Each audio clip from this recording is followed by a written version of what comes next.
السلام عليكم، ازيكم يا جماعه؟ عاملين ايه؟ يا رب تكونوا بخير. هناقش معاكم النهارده موضوع يعني بصراحه استفزني جدا يعني. يا عم ارحمونا. بحبك يا حسن عشان الزمالك هيكسب.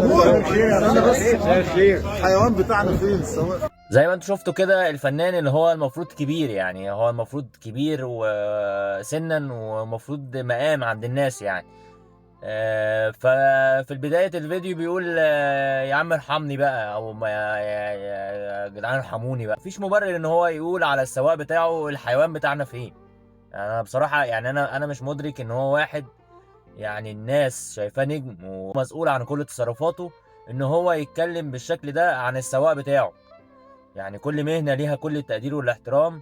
لما نجم كبير زي ده يقول على السواق بتاعه حتى لو بهزار قدام الناس الحيوان بتاعنا فين، فبصراحة يعني حاجة تخلي ان الواحد يعني يبقى يعني مش عايز يحترم الشخص ده، ايا كان بقى هو تاريخه ايه وفنه ايه. بيجبر البني ادم اللي قدامه ان هو مش هيحترمه بعد كده، لان هو في الاول وفي الاخر انت ما تقللش من اي حد معاك، يعني سواء بقى انت بتهزر مش بتهزر. فان انت تقول على السواق بتاعك الحيوان بتاعنا فين، فدي وبعد كده تروح تقول السواق، يعني توضح كمان.